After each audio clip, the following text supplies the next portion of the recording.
வெளிச்சத்தை காண ஆவலாயிருக்கிறோம். பாஸ்டர், எடுத்து வாருங்கள். ஆமென். நாங்கள் இன்றைக்கு கர்த்தர் தான் யெகோவா தேவன் என்பதை பார்க்க போகிறோம். ஒரு ஜெபத்துடன் ஆரம்பிப்போம். கிருபையும் இரக்கமும் பரிசுத்தமும் நிறைந்த எங்கள் அன்பு தகப்பனே, நீர் ஒருவரே மெய்யான தேவன்.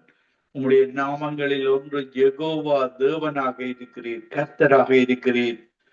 நீர் எங்களை உருவாக்கின தேவன், இந்த அண்ட சராசரங்களை படைத்த தேவன், வல்லமை உள்ள தேவன், கரத்தையும் பலத்தையும் காண்பிக்கிற தேவன், எங்களோடு இருந்த பெரிய காரியங்களை செய்கிற தேவன், எங்களை ஆசீர்வதிக்கிற தேவன். கட்டுக்கொண்டிருக்கிற ஒவ்வொரு மக்களும் உம்முடைய வசனத்தை கேட்டு இருதயத்தில பதித்தவர்களாக உம்முடைய யெகோவா தேவனுடைய பலத்தோடு இந்த ஊழியத்துக்கு போக கிருபை செய்யும்படியாக ஜெபிக்கிறேன். கேட்டுக்கொண்டிருக்கிற ஒவ்வொருவரையும் உள்ள இருதயத்தை கொடும், கேட்கிற காதுகளை கொடும்.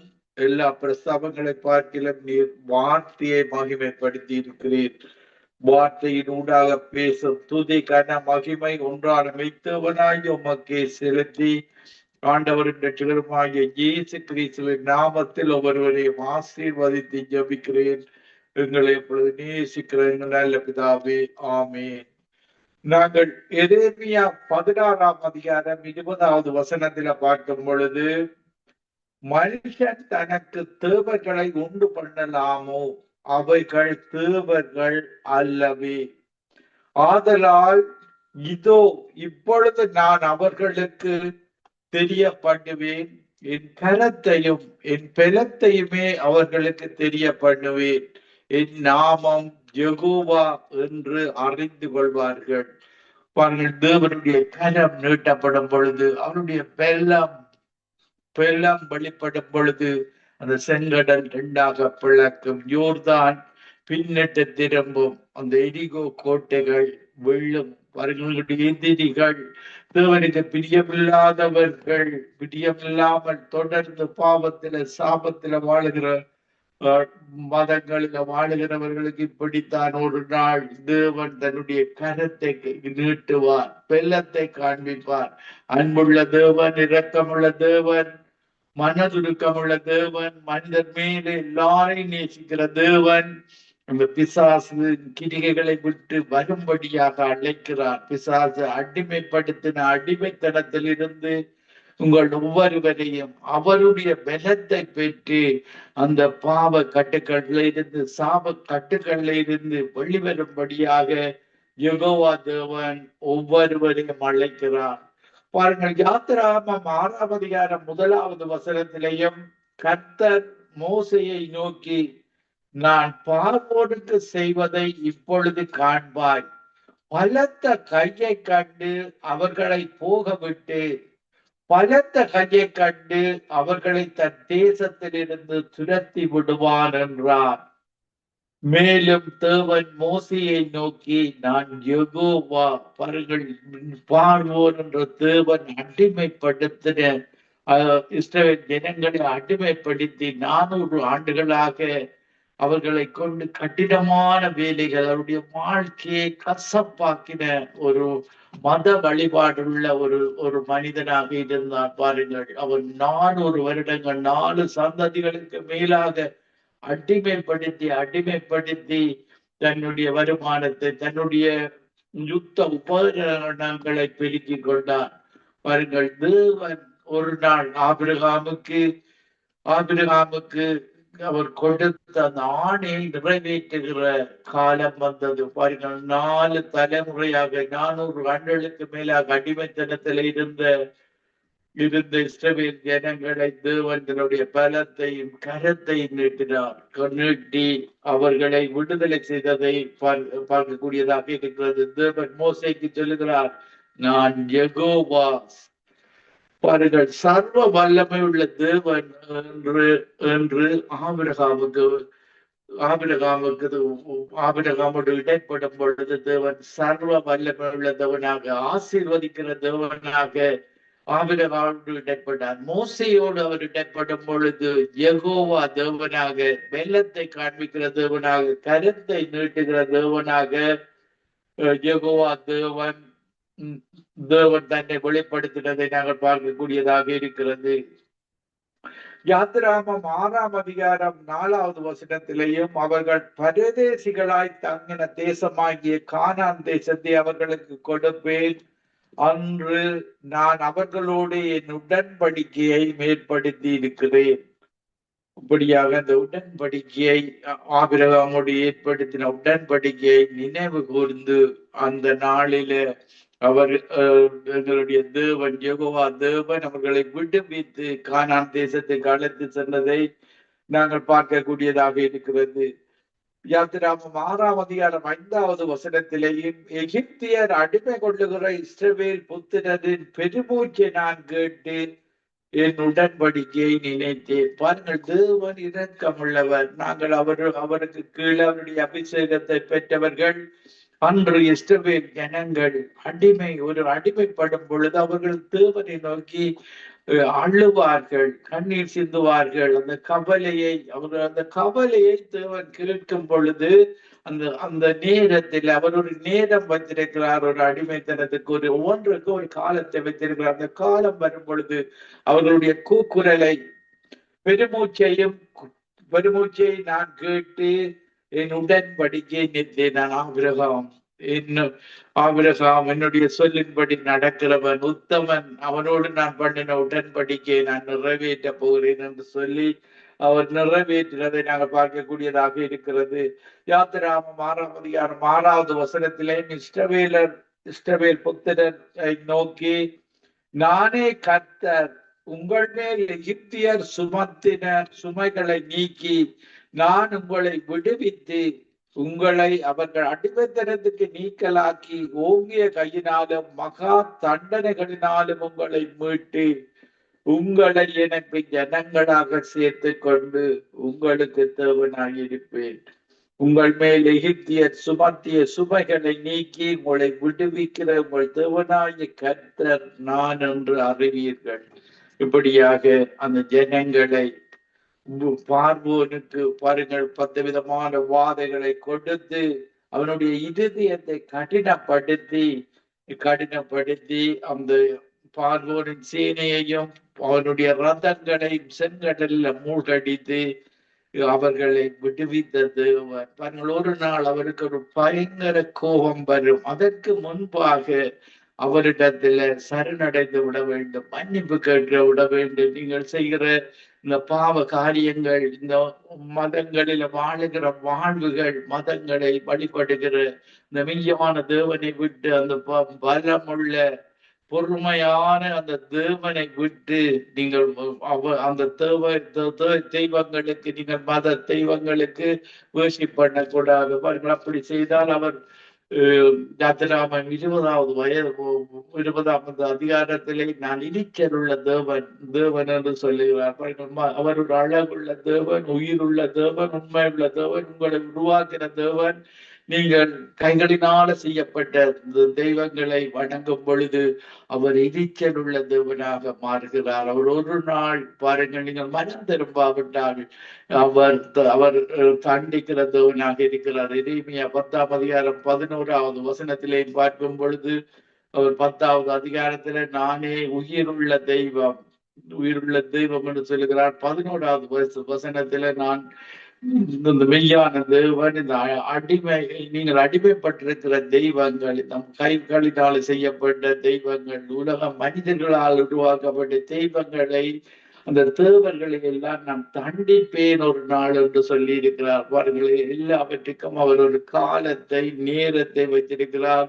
இந்த கடைசி காலத்துல நீங்கள் அந்த மெய்யான தேவனிடத்துல மனம் திரும்பி விட வேண்டும். பாருங்கள், இன்றைக்கு ரட்சிக்கப்படுவதற்கு கொடுக்கப்பட்ட ஒரே ஒரு நாமம் ஆண்டவராகிய இயேசு கிறிஸ்துவின் நாமம். புதிய ஏற்பாட்டில வாழுகிற எங்கள் ஒவ்வொருவருக்கும் 4ஆம் அதிகாரம் 12வது வசனத்துல இயேசுவின் நாமமே அல்லாமல் வேறொரு நாமமும் கொடுக்கப்படவில்லை. இயேசுவை இரட்சகராக ஏற்றுக்கொண்டு அவருடைய சிலுவையை நோக்கி பார்த்து அந்த வெளியேற பெற்ற இரத்தத்தினால எங்களை மீட்டுக் கொண்டார். பாருங்கள், இந்த உலகத்தில பொருட்களை மீட்க வேண்டுமாக இருந்தால் பொன்னால, காசாலே அல்லது பொருள்களை மாற்றீடாக கொடுத்து மீட்டுக் கொள்ளலாம். ஆனால் எங்களுடைய அந்த நாங்கள் செய்த ஆதாம் செய்த பாவத்துக்காக அவர் தன்னுயிரை கொடுத்து அந்த வெளியேற பெற்ற இரத்தத்தினாலே எங்களை மீட்டெடுத்தார். பொருளாலேயோ இந்த உலக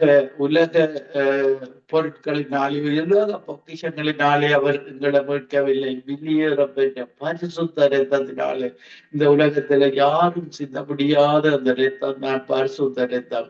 பரிசுத்த ஆவியினாலே அவர் பிறந்து பரிசுத்தமாக வாழ்ந்து தன்னுடைய பரிசுத்த இரத்தத்தை சிந்தி எங்களை மீட்டுக் கொண்டார். இதுதான் ஆண்டவராகிய இயேசு கிறிஸ்து நாமம். அவர் அப்படியாக கீழ்ப்படிந்து தேவனை கீழ்ப்படிந்து மரண பரியந்தம் கீழ்ப்படிந்தவராக தேவனுக்கு கீழ்ப்படிந்து நடந்ததன் நிமித்தம் தேவன் இயேசு கிறிஸ்துவை உயர்த்தி இந்த எல்லா நாமத்திலும் பார்க்க மேலான நாமத்தை ஆண்டவராகிய இயேசு கிறிஸ்துவுக்கு கொடுத்தார். பாருங்கள், எல்லா நாமங்களும். இதனாலதான் நாங்கள் ஜபிக்கும் பொழுது தேவனுக்கு ஜபிக்கும் பொழுது இயேசு கிறிஸ்துவின் நாமத்தில் ஜபம் கேட்டு நிற்கிறோம். பாருங்கள், அப்படி ஜபிக்கும் பொழுது அந்த நாம இயேசுவின் நாமம் எல்லா நாமத்திலும் மேலான நாமத்திலே ஜபிக்கும் பொழுது தேவன் எங்களை பார்க்கும் பொழுது அவருடைய பிற்கப்பட்ட உடலுக்கூடாக எங்களை பார்க்கிறார், எங்களை நீதிமானாக பார்க்கிறார். நாங்கள் பாவிகள் அல்ல, இயேசு கிறிஸ்துவின் இரத்தத்தினால கழுவப்பட்ட நீதிமான்களாக எங்களை அக்செப்ட் பண்ணுகிறார். நீதிமானாக அவருக்கு ஊழியம் செய்தவர்களுக்கு எங்களை தகுதிப்படுத்துகிறார். அவருடைய இரத்தம் தான் எங்களை தகுதிப்படுத்துகிறதாக இருக்கிறது. யாத்திராகமம் 6ஆம் அதிகாரம் 8வது வசனத்திலேயும் ஆபிரகாமுக்கும் ஈசாக்குக்கும் யாக்கோபுக்கும் கொடுப்பேன் என்று நான் ஆணையிட்ட தேசத்தில் உங்களை கொண்டு போய் அதை உங்களுக்கு சுதந்திரமாக கொடுப்பேன், நான் கர்த்தர் என்று அவர்களுக்கு சொல். இப்படியாக பார்வோனின் இருதயத்தை கடினப்படுத்துகிறார். யாத்திராகமம் 7ஆம் அதிகாரம் 3வது வசனத்திலேயும் நான் பார்வோனின் இருதயத்தை கடினப்படுத்தி எகிப்து தேசத்திலே அடையாளங்களையும் அற்புதங்களையும் மிகுதியாய் நடப்பிப்பேன், பார்வோர் உங்களுக்கு செவி கொடுக்க மாட்டார். ஆகியால் எகிப்துக்கு விரோதமாக நான் என் கையை நீட்டி மகா தண்டனையினால் என் சேனைகளும் என் ஜனங்களுமாகிய இஸ்ரவேல் புத்திரரை எகிப்து தேசத்தில் இருந்து புறப்பட பண்ணுவேன். பாருங்கள், எகிப்து தேசம்தான் இந்த சிலை வழிபாடுகளுக்கு பேர் போன தேசமாக இருக்கிறது. இலங்கை, இந்தியா, அதுல எங்களுடைய தமிழ் எழுத்துக்கள் அந்த எகிப்து தேசத்துல காணப்படுகிறது. பாருங்கள், அந்த தேசத்துல தான் அந்த மத சிலை வணக்கம் உள்ள மக்கள், ஆபிரகாமின் தகப்பன் சிலை வணக்கம் உள்ளவராக, இப்படியாக பல மக்கள் அந்த தேசத்துல வாழ்ந்தார்கள், சிலை வழிபாடு உள்ளவர்கள். பாருங்கள், இப்படியாக பார்வோன் ராஜாவாக இருந்து இப்படியான மத வழிபாடு உள்ள மக்களை அடிமைப்படுத்தி இஸ்ரவேல் ஜனங்களையும் அடிமைப்படுத்தி அவன் வேலை வாங்குவனாக இருக்கிறான். பாருங்கள், தேவன் ஆபிரகாமுடைய சந்ததியினுடைய கூக்குரலை கேட்டு பெருமூச்சை கேட்டு மோசே மூலமாக அவர்களை செங்கடலை பிளந்து அவர்களை விடுவித்து அவர்களை கானான் தேசத்துக்கு அழைத்து சென்றதை நாங்கள் பார்க்கக்கூடியதாக இருக்கிறது. அந்த ஒன்றான வைத்தவனிடத்துல மனம் திரும்பி வரும் பொழுது எங்களுக்கு பரம கானான் தேசம் பரலோகத்துல நித்தியமாக அந்த தேவனோடு வாழுகிற வாழ்வு, அந்த வாழ்வை நீங்கள் ஒருவரும் இழந்து விடக்கூடாது. பாருங்கள், இந்த உலகத்துல நாங்கள் 80 தொடக்கம் 120 வருடங்கள் தான் இந்த உலகத்துல வாழ முடியும்.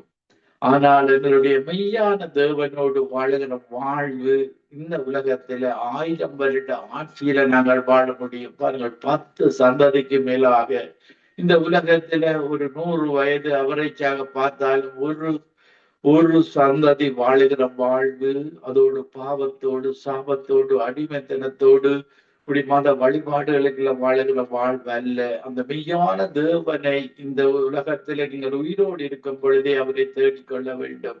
பாருங்கள், ஒரு ஏழை லாசரசும் ஒரு ஐஸ்வர்யவானும் மரிக்கிறார்கள். ஏழை லாசரசு ஆபிரகாமின் மடியில சந்தோஷமாக இருக்கிறார். பாருங்கள், அந்த ஐஸ்வர்யவான் இந்த உலகத்தில எல்லா பாவங்களையும் செய்து ஐஸ்வர்யத்தை அனுபவித்த அந்த ஐஸ்வர்யவான் நரகத்தில் வேதனைப்படுகிறான். இந்த உலகத்தில் ஐஸ்வர்யம் உங்களை பரலோகத்துக்கு அழைத்து செல்லாது. தேவனுக்கு பிரியமாக இந்த ஒன்றான மெய்த்தேவனை அறிந்து கொள்வது, இரட்சகராகிய இயேசு கிறிஸ்துவை அறிந்து கொண்டு அவரிடத்துல மனம் திரும்பி வரும் பொழுது இந்த உலகத்திலேயும் 1000 வருட ஆட்சியில வாழ முடியும். அதன் பின்பு நித்தியமாக நித்திய காலத்துல நித்திய வெளிச்சத்துல நித்தியமாக அந்த மெய்யான தேவனோடு இயேசு கிறிஸ்துவோடு வாழ முடியும். பாருங்கள், இந்த உலகத்துல இயேசு சொன்ன வார்த்தைகள் அத்தனையும் சத்தியமாயிருக்கிறது. போய் சொல்ல தேவன் ஒரு மனிதன் அல்ல, மனம் மாற அவர் ஒரு மனதாரரும் அல்ல. சொல்லியும் செய்யாதிருப்பாரோ, வசனித்தும் நிறைவேற்றாதிருப்பார். எங்களுடைய வேத வார்த்தைகள் எல்லாம் சத்தியமாக இருக்கிறது, உண்மையாக இருக்கிறது. அதை நீங்கள் ஆராய்ந்து பார்க்கும் பொழுது அந்த வார்த்தையில் உள்ள உண்மைகளை பொழுது புரிந்து கொள்ள முடியும். அவர் சொன்னபடி 3ஆம் நாள் உயிர்த்தெழுந்தார். இப்படியாக 50வது நாளிலே அந்த பரிசுத்த ஆவியை இந்த பெந்தெகோஸ்தே நாள் வந்தபோது அவர்கள் மேலே அந்த ஒருமனப்பட்டிருந்த அந்த அப்போஸ்தலர்கள் மேலே அந்த பரிசுத்த ஆவியை ஊற்றி இன்றைக்கும் அந்த பரலோகத்திலே அனுப்பப்பட்ட பரிசுத்த ஆவியானவரால அவரிடத்துல ரட்சிக்கப்பட்டு வருகிற ஒவ்வொருவருக்கும் அந்த பரிசுத்த ஆவி ஊற்றப்பட்டு வருகிறது. எங்களுடைய தேவன் பரிசுத்தர். பரலோகத்தில கேடு மீன்களுக்கும் சேரா மீன்களுக்கும் மத்தியில வாசம் செய்கிற தேவன் பரிசுத்தர், பரிசுத்தர், பரிசுத்தர் என்று 24 மணி நேரமும் தேவனை புகழ்ந்து கொண்டிருக்கிறார். இப்படியான ஒரு பரிசுத்தம் உள்ள தேவன், ஒரு பாவம் கூட செய்யாத பாவமில்லாத இயேசு பாவமானார், சாபமில்லாத இயேசு சாபமானார். எங்களுக்காக, மனுக்குலம் ஒவ்வொருவருக்காகவும் அவர் அந்த மரணத்தை ஏற்றுக்கொண்டார். பாருங்கள், இந்த மதங்களிலேயும் இப்படி 33 வயசுல வாலிப வயசுல ஒரு பரிசுத்தமாக ஒரு பாவம் செய்யாமல் மரித்த ஒருவரும் இல்லை. அவர்கள் வயது முதிர்ந்து மரித்ததை நாங்கள் பார்க்கக்கூடியதாக இருக்கிறது. அவர்கள் சிலர் கடவுளை தேடினார்கள், சிலர் தங்களை கடவுளாக ஆக்கி கொண்டார்கள். ஆனால் அவர்கள் சாதாரண மனிதர்கள், அவர்கள் பாவிகளாக இன்றைக்கு இந்த உலகத்தில ரோமர் 3ஆம் அதிகாரம் 23ஆவது வசனம் சொல்லுகிறது, எல்லோரும் பாவம் செய்து தேவ மகிமையற்றவர்களாகி போனோம். இயேசு கிறிஸ்துவை தவிர ஒரு எண்ணில் பாவம் உண்டென்று உங்களை யார் குற்றப்படுத்தக்கூடும்? பாவம் இல்லாமல் பரிசுத்தமாக வாழ்ந்து தானே எங்களுக்காக உயிரை கொடுத்து உயிர்த்தெழுதலும் ஜீவனும் அவரிடத்துல தான் இருக்கிறது. தான் தன்னுடைய உயிரை கொடுத்து தன் உயிரை மீண்டுமாக 3ஆம் நாள் உயிர்த்தெழுந்து மீண்டுமாக வந்து யோவான் 14ஆம் அதிகாரத்தில் ஒரு ஸ்தலத்தை ஆயத்தம் பண்ணிட்ட பின்பு நான் இருக்கும் இடத்துல நீங்கள் இருக்கும்படியாக உங்களை வந்து அழைத்து செல்வேன். எங்களை வந்து இந்த கடைசி காலத்துல எங்கள் ஒவ்வொருவரையும் ரட்சிக்கப்பட்ட ஒவ்வொருவரையும் இயேசுவை இரட்சகராக ஏற்றுக்கொண்டு அபிஷேகத்தை பெற்று மறுபடியும் பிறந்த ஒவ்வொருவரும் அந்த ஜீவ புத்தகத்தில நீங்கள் மறுபடியும் பிறக்கும் பொழுது அபிஷேகத்தை பெற்றுக் கொள்ளும் பொழுது உங்களுடைய பெயர் அவருடைய ஜீவ புத்தகத்தில் எழுதப்படுகிறது. அவர் எங்களை தன்னுடைய ராஜ்யத்தில் சேர்த்துக் கொள்கிறவனாக இருக்கிறார். விழிப்பாக நாங்கள் ஜெபத்தோடு தேவனுக்கு பிரியமான விழித்து ஜபித்து இருக்க வேண்டும் என்று எங்களுக்கு கற்றுத் தருகிறார். பாருங்கள், இந்த கடைசி காலத்துல பல விதமான வஞ்சிக்கிற ஆவிகள், தீமையின் ஆவிகள், அந்தி கிறிஸ்துவின் ஆவிகள் எல்லாம் மனிதர்களை துன்பப்படுத்து கடைசி நாட்களில் கொடிய காலங்கள் வரும். ஆனால் அவர் வெற்றி சிறந்தார். மரணத்தின் அதிகாரியான சாத்தானை தன்னுடைய மரணத்தினால் வெற்றி சிறந்தார். அதே போல எங்களையும் வெற்றி சிறக்க செய்கிற தேவனாக இருக்கிறார். பாருங்கள், யாத்திராகமம் 7ஆம் அதிகாரம் 5வது வசனத்திலேயும் நான் எகிப்தின் மேல் என் கையை நீட்டி இஸ்ரவேல் புத்திரரை அவர்கள் நடுவிலிருந்து புறப்படப்படும் போது நானே கர்த்தர் என்று எகிப்தியர் அறிவார்கள். இப்படியாக மோசேயும் ஆரோனும் கர்த்தர் தங்களுக்கு கட்டளையிட்டபடியே செய்தார்கள். அவர்கள் ஒவ்வொருவராக தன் கோலை போட்ட பொழுது அவைகள் சர்ப்பங்களாயின. ஆரோனுடைய கோலோ அவர்களுடைய கோலை விழுங்கிட்டு. பாருங்கள், அவர்கள் மந்திரம் செய்கிறவர்களாக இருந்தார்கள். அவர்களிடத்தில் இந்த மதங்களில பெரிதான வல்லமை இல்லை. சிறிய சிறிய மனித மனித காரியங்களாக சிறிய வல்லமை தான் இருக்கிறது. இந்த மந்திரவாதிகளின் கோலைப்பட்ட பொழுது சிறிய பாம்புகள் வந்தது. ஆனாலும் எங்களுடைய ஆரோனுடைய கோலைப்பட்ட பொழுது அந்த கோலிலே இருந்து வந்த பாம்பு அத்தனை சிறிய பாம்புகளையும் அழித்து விட்டதை நாங்கள் பார்க்கக்கூடியதாக இருக்கிறது. அவர்களுடைய கோலை விழுங்கிட்டு பாருங்கள். எங்களுடைய தேவன் தேவாதி தேவனாக கர்த்தாதி கர்த்தராக பாருங்கள். பிசாசுகளின் வல்லமைகளிலும் பார்க்க உயர்ந்த வல்லமை தான் எங்களுடைய தேவனுடைய வல்லமையாக இருக்கிறது. பிசாசுகளுக்கு தீமை செய்கிற வல்லமைகள் தான் பிசாசுக்கு இருக்கிறது. திருடுவது, கொல்லுவது, அழிப்பது, இப்படியான பாவ காரியங்கள். நாங்கள் சங்கீதம் 68ஆம் அதிகாரம் 4வது வசனத்திலே பார்க்கும் பொழுது, தேவனை பாடி அவருடைய நாமத்தை கீர்த்தனம் பண்ணுங்கள், வனாந்திரங்களில் ஏறி வருகிறவருக்கு வழியை ஆயத்தப்படுத்துங்கள், அவருடைய நாமம் யெகோவா, அவருக்கு முன்பாக களி கூறுங்கள். நாங்கள் எங்களுடைய தேவனிடத்துல களி கூர்ந்து இருக்க வேண்டும். சபைக்கு போகும் பொழுது தேவனுடைய காரியங்களை செய்யும் பொழுது சந்தோஷமாக இருக்க வேண்டும், ரிஜாய்ஸ் ஆக இருக்க வேண்டும். அதுதான் பரிசுத்த ஆவியானவர் எங்களுக்கு தருகிற சந்தோஷம்.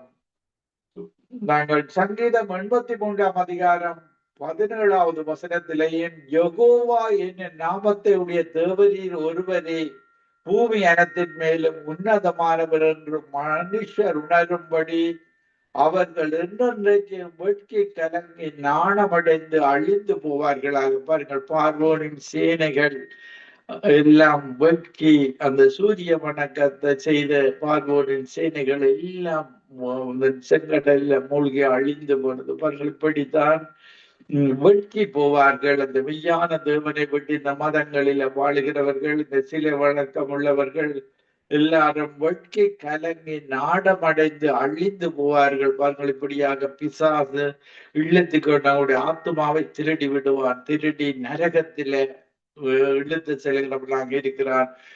நாங்கள் மத்தேயு 25ஆம் அதிகாரத்துல பார்க்கும் பொழுது பாருங்கள், இந்த நரகம் பாவம் செய்த தூதர்களுக்கு ஒதுக்கப்பட்ட இடம் தான் நரகம். அது மனிதர்கள், எந்த மனிதருக்கும் ஒதுக்கப்பட்ட இடம் அல்ல.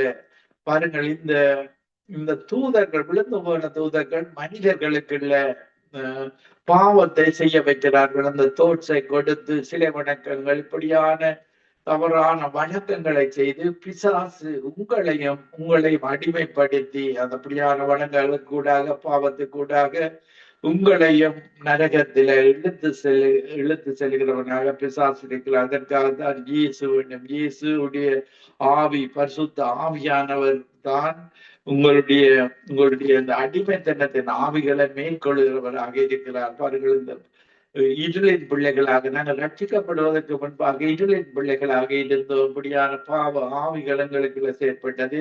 நாங்கள் இயேசுடைய ஆவியை பெற்றுக்கொள்ளும் பொழுது, பரிசுத்த ஆவியை பெற்றுக்கொள்ளும் பொழுது இந்த பாவ ஆவிகள் எல்லாம் எங்களை விட்டு வெளியேறி விடுகிறது. இந்த பரிசுத்த ஆவி எல்லாவற்றையும், பரிசுத்த ஆவி எங்களுக்குள்ள வரும் பொழுது அந்த அசுத்த ஆவிகள், குடிப்பழக்கங்கள், பாவ பழக்கங்கள், சாப பழக்கங்கள், எல்லா பிசாசினுடைய பழக்கங்களும் இல்லாமல் போகிறது. உங்களுக்கு விடுதலை தருகிறவர் பரிசுத்த ஆவியானவர், தேவனுடைய ஆவியானவர். 2 கொரிந்தியர் 3:16 சொல்லுகிறது, கர்த்தரே ஆவியானவர், ஆவியானவர் எங்குண்டோ அங்கு விடுதலை உண்டு. விடுதலை தருகிற ஆவியானவர் தான் எங்களுடைய ஆவியானவராக இருக்கிறார். பாருங்கள், இந்த யெகோவா தேவன் வெற்றிய யுத்தங்களில, பழைய ஏற்பாட்டு காலத்துல யுத்தங்கள் நடக்கிறது. பாருங்கள், இந்த இஸ்ரவேல் ஜனங்களுக்கு இந்த அமலேக்கியர், இந்த தேவனுக்கு பிரியமில்லாத, இந்த மெய்யான தேவனுக்கு பிரியமில்லாத மக்களோடு யுத்தங்களில தேவன் இஸ்ரவேல் ஜனங்களுக்கு உதவி செய்கிறவராக இருக்கிறார். பாருங்கள், நாங்கள் யாத்திராகமம் 17ஆம் அதிகாரம் 8வது வசனத்திலேயும் அமலேக்கியர் வந்து ரவித்தீவிலே இஸ்ரவேலரோடு யுத்தம் பண்ணினார்கள். பாருங்கள், இப்படியாக மோசையின் கைகளை இருவர் அவர்களுடைய கையை பிடித்து கொண்டிருக்கிறார்கள். மோசையின் கைகள் அசைந்து போயிற்று. யாத்திராமம் 17:12 வசனத்திலேயும், அப்பொழுது அவர்கள் ஒரு கல்லை கொண்டு வந்து அவன் கீழே வைத்தார்கள், அதன் மேல் உட்கார்ந்தான். ஆரோனும் ஊரும் ஒருவன் பக்கத்திலும் ஒருவன் மறு பக்கத்திலும் இருந்து அவன் கைகளை தாங்கினார்கள். இவ்விதமாய் அவன் கைகள் சூரியன் அஸ்தமிக்கும் வரைக்கும் ஒரே நிலையாயிருந்தது. யோசுவா அமிலேக்கியையும் அவன் ஜனங்களையும் பட்டய கருக்கினாலே முறியடித்தான். அவர்கள் இப்படியாக மோசேயினுடைய கையை உயர்த்தி இருக்க வேண்டும். தேவனை நோக்கி பாருங்கள், ஜெபிக்கும் பொழுது துதிக்கும் பொழுது கைகளை உயர்த்தி அந்த மெய்யான தேவனுக்கு நாங்கள் worship பண்ண வேண்டும். பாருங்கள், மோசே ஒரு பக்தியுள்ள தேவனால தேர்ந்தெடுக்கப்பட்ட மனிதனுடைய கைகள் உயர்த்தி இருக்கும் பொழுது தேவன் அந்த யோசுவா யுத்தம் செய்யும் பொழுது யோசுவாவுக்கு வெற்றியை கொடுக்கிறார். அவருடைய கைகளை தளர விடக்கூடாது. உங்களுடைய பாஸ்டர்ஸ், எவாஞ்சலிஸ்ட் அவர்களுடைய கைகளை நீங்கள் உயர்த்தி வைக்கும்படி, அவர்கள் சோர்ந்து போகாதபடி மோசையை பிடித்தது போல பிடித்து கொள்ள வேண்டும். பாருங்கள், பின்பு கர்த்தர் மோசையை நோக்கி, இதை நினைவு கூறும் பொருட்டு நீ ஒரு புஸ்தகத்தில் எழுதி யோசுவாவின் செவி கேட்கும்படி வாசி, அமிலேக்கை வானத்தின் கீழங்கு விடாதபடி நாசம் பண்ணுவேன். மோசே ஒரு பலிபீடத்தை கட்டி அதற்கு யெகோவா நிசி என்று பெயரிட்டான். இப்படியாக தேவன் அவரை நம்புகிறவர்களுக்கு எப்பொழுது உதவி செய்கிற தேவனாக இருக்கிறார். ஏசாயா 12:2 வசனத்திலே, இதோ தேவனே என் ரட்சிப்பு, நான் பயப்படாமல் நம்பிக்கையாயிருப்பேன். கர்த்தராகிய யெகோவா என் பெலனும் என் கீதமுமானவர், அவரே எனக்கு ரட்சிப்புமானவர்.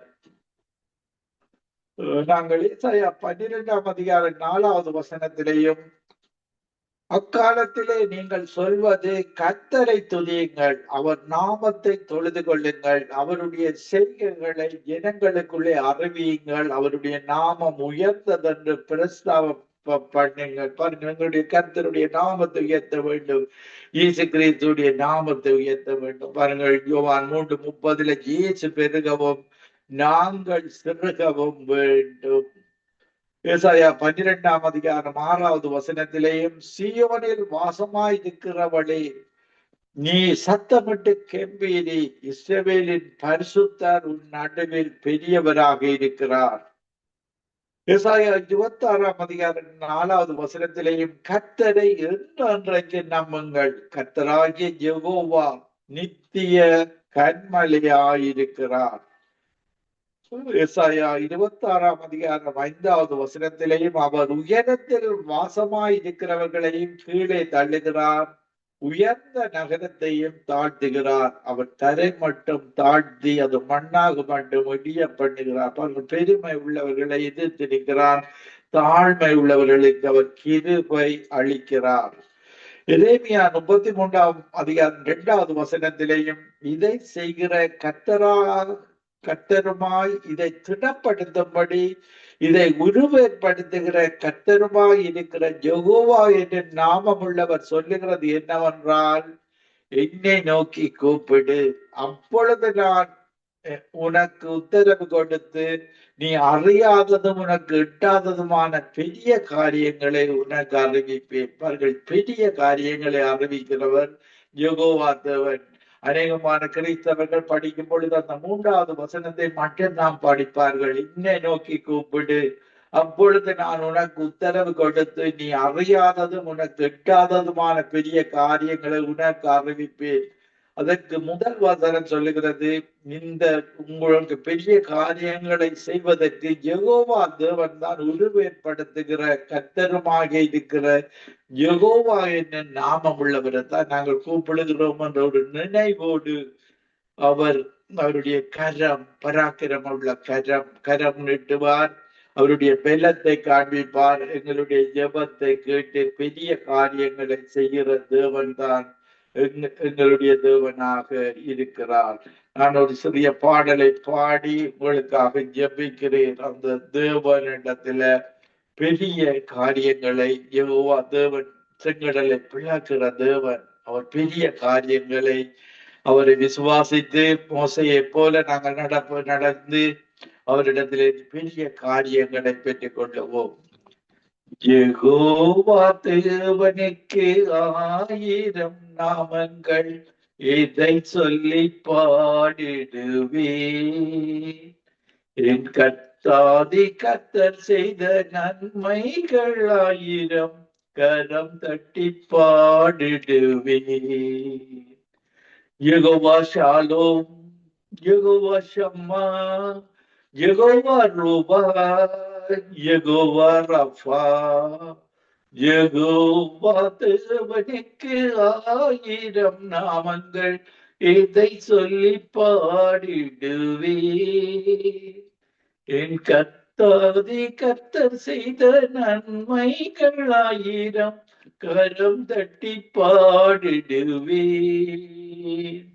யெகோவா ஷாலோம், யெகோவா ஷம்மா, யெகோவா ரூபா, யெகோவா ரஃபா. எல்ரோயிக்கு அல்லேலூயா, என்ன நீரே கண்டீரையா, துக்கமெல்லாம் தீத்தீரையா. நான் தாகத்தோடு வந்த போது ஜீவ தண்ணீர் எனக்கு தந்து தாகமெல்லாம் தீத்தீரையா. யெகோவா தேவனுக்கு 1000 நாமங்கள், இதை சொல்லி பாடிடுவே. கர்த்தாதி கர்த்தர் செய்த நன்மைகள் 1000, கரம் தட்டி பாடிடுவே. ஆமாண்டவரே, இந்த நிகழ்ச்சியை கேட்டுக்கொண்டிருக்கிற ஒவ்வொரு மக்களுக்காகவும் யெகோவா தேவனிடத்தில் விண்ணப்பம் பண்ணுகிறேன். ஆண்டவரே, உம்முடைய கரம் நீட்டப்படும் பொழுது, உம்முடைய பேரம் காண்பிக்கும் பொழுது, நீர் பெரிய காரியங்களை செய்கிற தேவனாக இருக்கிறீர். இந்த நிகழ்ச்சியை கேட்டுக்கொண்டிருக்கிற ஒவ்வொரு மக்களுக்கும் நீர் பெரியவர், நீர் உயர்ந்தவர், எங்களுடைய வாழ்வில நீர் பெரிய காரியங்களை செய்கிறவர். இந்த நித்திய ஒளியின் சங்கமம் ஊடாக உலகத்தை கலக்கிறவர்கள் இந்த ரேடியோவுக்கு வந்து விட்டார்கள் என்று உலக தமிழ் மக்கள் அறிந்து கொள்ள இந்த யெகோவா தேவன் அன்றைக்கு செங்கடலை பிரித்த யெகோவா தேவன், யோர்தானை பின்னிட வைத்த தேவன், எரிகோவை விழுத்தின தேவன், எங்களுடைய வாழ்விலே இருக்கிற அத்தனை தடைகளையும் தீமைகளை நீக்கி எங்களை பரம கானான் தேசத்துக்கு அழைத்து செல்லுகிற தேவனாக நீர் இருக்கிறீர். அன்றைக்கு இஸ்ரவேல் ஜனங்களை இந்த உலக கானான் தேசத்துக்கு அழைத்து சென்றீர். ஆனால் எங்களை அந்த மெய்யான பரம கானான் தேசத்திற்கு 1000 வருட ஆட்சி இந்த உலகத்தில வாழுகிற வாழ்வு, அதன் பின்பு நித்தியமாக மோடு அந்த யெகோவா தேவனோடு இயேசுவோடு ராஜாக்களாக ஆசாரியர்களாக உம்முடைய தேவனுடைய பிள்ளைகளாக நாங்கள் நித்தியமாக வாழுகிற வாழ்வு, அந்த வாழ்வை இந்த உலகத்தில் இருக்கிற ஒவ்வொரு மக்களும், மதங்களில வாழுகிற மக்கள், பாவத்தில வாழுகிற மக்கள், சாபத்தில வாழுகிற ஒவ்வொரு மக்களும் இயேசுவை இரட்சகராக ஏற்றுக்கொண்டு பரிசுத்த ஆவியின் அபிஷேகத்தை பெய்து மெய்யான தேவனுடைய பிள்ளைகளாக மாறி ஜீவ புத்தகத்தில் அவர்கள் ஒவ்வொருவருடைய பேரும் எழுதப்பட்டு பரலோக பிரஜைகளாக மாறுவார்களாக. இரக்கத்தை காண்பிப்பீராக. இந்த நேரத்தில் உங்களுடைய அபிஷேகத்தை அவர்கள் ஒவ்வொருவர் மேலும் ஊற்றும்படியாக ஜெபிக்கிறேன். கேளுங்கள் கொடுக்கப்படும், தட்டுங்கள் திறக்கப்படும், தேடுங்கள் கண்டடைவீர்கள் என்று இந்த மக்கள் ஒவ்வொருவரும் இந்த நிகழ்ச்சியை கேட்பதன் மூலமாக உம்மை தேடுகிறார்கள். யெகோவா தேவனுடைய பலத்தையும் கரத்தையும் நோக்கி பார்க்கிறார்கள். ஆண்டவரே, இந்த நேரத்தில் நம்முடைய அபிஷேகம் இயேசுவின் நாமத்தில் இறங்குவதாக. உச்சத்திலிருந்து உள்ளங்கால் வரைக்கும் யெகோவா தேவன் ஒவ்வொருவரையும் நிரப்புவீராக, ஒவ்வொருவரையும் பரவசப்படுத்துவீராக. நீரே ஒன்றான மெய்த்தவர் என்பதை இந்த உலகம் அறிந்து கொள்ள ரட்சகராகிய இயேசு கிறிஸ்து உமக்கு கீழ்ப்படிந்து இந்த உலகத்துல வாழ்ந்தது போல நாங்கள் ஒவ்வொருவரும் உமக்கு கீழ்ப்படிந்து வாழ்ந்து அந்த பரலோக பாக்கியத்தை ஒவ்வொருவருக்கும் கொடுப்பீராக. ஒருவருடைய பாவங்களையும் வெளியேறப்பெற்ற இயேசு கிறிஸ்துவின் இரத்தத்தினால கழுவி அவர்களை உம்முடைய இரத்தத்தினால மறுபடி பிறந்த வாழ்வை கொடுப்பீராக. உம்முடைய பரிசுத்த ஆவியினால ஒவ்வொருவரை நிரப்புகிறதற்காக நன்றி. ஒவ்வொருவரை இழுத்துக் கொள்ளுகிறதற்காக நன்றி. சத்துருவே, உனக்கு இடமில்லை, நீ இன்றிலிருந்து வெளியே போ, உனக்கு கட்டளையிடுகிறேன். மினிஸ்டரிங் ஏஞ்சல்ஸ் ஒவ்வொருவருக்கு நீ உதவி செய்யும்படியாக மினிஸ்டரிங் ஏஞ்சல்ஸுக்கு கட்டளையிடுகிறேன். எந்தெந்த தேசங்களில் கேட்டுக்கொண்டிருக்கிறார்களோ அவர்கள் ஒவ்வொருவரோடு நீர் இடைப்பட்டு அவர்கள் ஒவ்வொருவரும் இயேசுவை இரட்சகராக ஏற்றுக்கொண்டு அந்த பரலோக பாக்கியத்தை பெற்றுக்கொள்ள மினிஸ்டரிங் ஏஞ்சல் ஒவ்வொருவரோடும் இடைப்படுவீராக. ஒவ்வொருவரையும் பலத்தோடு சுகத்தோடு ஆசீர்வாதத்தோடு தடைகளை நீக்கி போடுகிறவர் நீர் முன்னாக போய் எல்லாவற்றையும் மாற்றி நாங்கள் கடந்து போக உம்முடைய ராட்சியத்தை கண்டறிய ஒவ்வொருவருக்கு உதவி செய்வீராக. ஒவ்வொருவரையும் விழுத்துக் கொள்வீராக. துதி கன மகிமை ஒன்றான மெய்த்தேவனாகிய யெகோவா தேவனுக்கே செலுத்தி ஆண்டவரின் ரட்சகருமாகிய இயேசு கிறிஸ்துவின் நாமத்தில் ஒவ்வொருவரையும் ஆசீர்வதித்து ஜெபிக்கிறேன். எங்களை எப்பொழுது நேசிக்கிற நல்ல பிதாவே. ஆமேன், ஆமேன், ஆமேன். ஆமேன், ஆமேன், ஆமேன். நன்றி பாஸ்டர். அருமையான வார்த்தையின் வெளிச்சத்துல நமக்கு சத்தியத்தின் ஆழத்தை கற்றுக் கொடுத்தீர்கள். வெளிச்சத்தை பெற்றுக்கொண்ட யெகோவா ஈரே எல்லாமே பார்த்துக் கொள்வது அவரே. யெகோவா யெகோவா உன்னத தேவன், உயர்ந்த தேவன், உன்னதங்களை நம்மளை உட்கார வைக்கிறது, நம்மளுடைய பெரியவராயிருக்கிறது, பெரிய காரியங்களை செய்கிற தேவன். அவருடைய 1000 சாட்சியில நாங்களும் நீங்களும் பங்கு கொண்டு அவரோடு முடிவில்லா ராஜ்யத்துல வாழ எங்களை அழைச்ச தேவன் அழைக்க போறாரு 2ஆம் வருகையில. அருமையான வார்த்தையின் வெளிச்சம் ஆழமான சத்தியத்தை கற்றுக் கொடுத்தீர்கள். அப்படியா கற்றுக் கொடுத்த உங்களையும் உங்களுக்கு ஊழியங்களையும் சபை ஊழியங்களையும் கைவிட்டு செல்ல எல்லா காரியங்களையும் கத்த நிறைவு ஆசீர்வதிப்பாராக. கத்திரை சித்தமானால் நாங்கள் இன்னொரு அழைப்புல சந்திக்கும் வரைக்கும் இந்த ஒரு சமாஜ குருவம். நன்றி pastor. God bless you, சுபாலங்க. God bless you நேயர்களே. ஆமென். ஆமென். God bless you too, pastor. அருமையான